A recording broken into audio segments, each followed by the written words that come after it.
I'm Lorraine Driscoll, and this is Building Better Brains, where each week we explore drug-free solutions and brain training therapies to address the root causes of why your child might be having a hard time learning, concentrating, focusing, behaving, even reading. So today I want to talk about how else you can improve not only your child's ability to focus, but to communicate.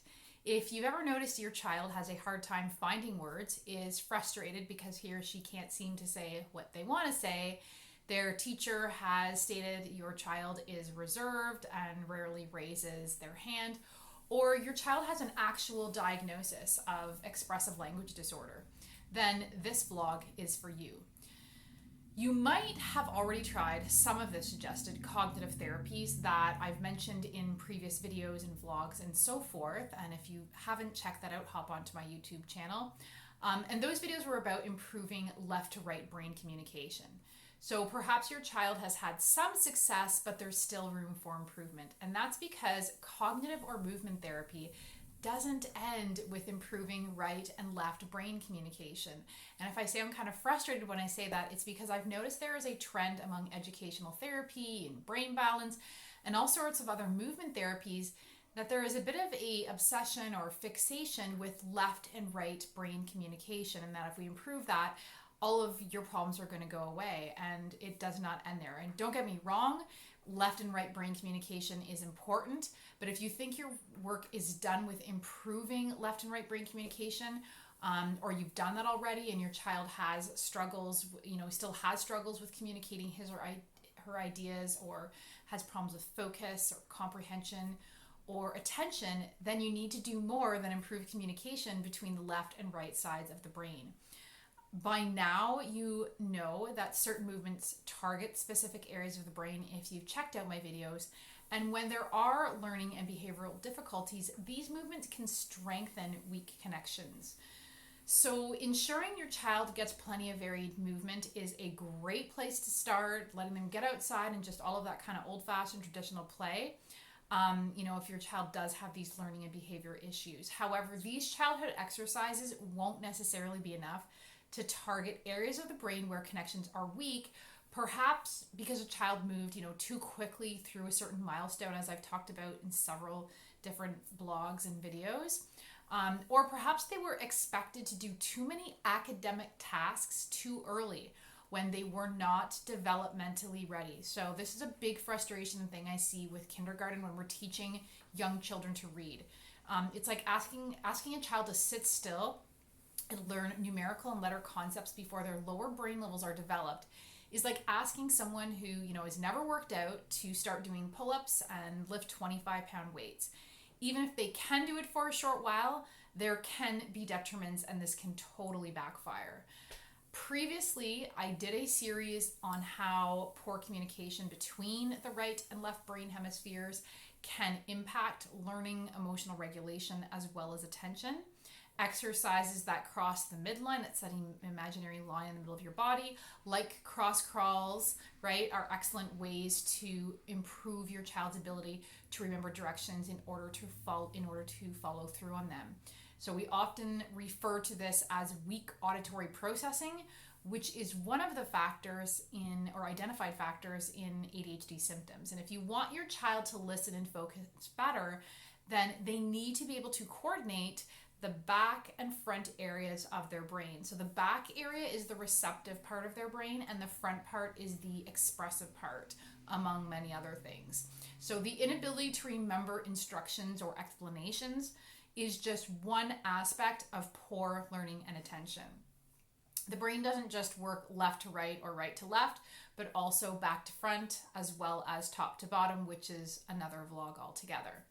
In more technical terms, this is where information crosses the midline, which connects the back occipital and frontal lobes of the brain. So when children have weak back to front processing, they may have struggles with attention, focus, comprehension, as well as those receptive language skills. And what that means is that they have a poor ability to process auditory information and understand what is spoken. So this may look like they are choosing not to listen. It could look like defiance to people who don't understand it, or they may be the kids who say what more often than other children.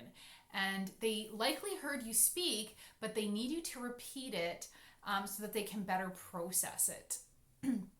So weak expressive language skills are also, right, that's a huge indication. So if you might have seen this on your child's IEP, and what this means is that your child has difficulty with word retrieval and verbal expression. And they might be a child of few words, or they are often searching for their words, and they sometimes get frustrated because they can't express themselves. This is the cause of a lot of temper tantrums in kids who should have kind of outgrown that phase. Or as teens, they might be a mumbler. So this was the case with a 13-year-old client of mine who had difficulty with reading. When we started working on his front to back communication to improve his reading comprehension, and that's the only reason he was seeing me was for reading, his parents were shocked that there was this pleasant side effect, that he was suddenly participating in family conversations, that he had so much to share. The teacher even called to say her once, reserved, pretty quiet student was now suddenly raising his hand in class discussions and was actually contributing to group work. And this was not, autism spectrum nonverbal, just not very talkative.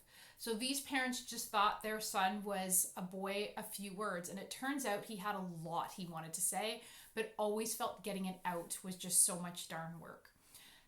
Poor expressive language does not mean these kids are not smart. A lot of them are actually more intelligent than average. They are smart. They are taking in a ton of information, but because the back and front are not well connected, they have a hard time comprehending what is said or being read, as well as difficulty responding. So this is where they can read, but to actually start answering the reading comprehension questions is a challenge. And they can't get it out because of poor back to front communication. So the way to think of it is, think of your child's house, or your child's brain as a house with two rooms, and there's the front of the house and there's the back. And there is a back door to enter the house, which is the receptive part of the brain, but they can't access the front part of the house because there is a wall with no doorway between the two rooms. So we need to knock that middle wall down, or at least, make a doorway so that your child can easily move from the back to the front room. So when the communication between the back and front areas of the brain are strengthened, a child is now able to retrieve information, whether that is from a test they studied or a text they read, and they are able to express what they retrieve. They're able to express their understanding. And they can respond by either verbally raising their hand or stating what they understood or writing their answer down.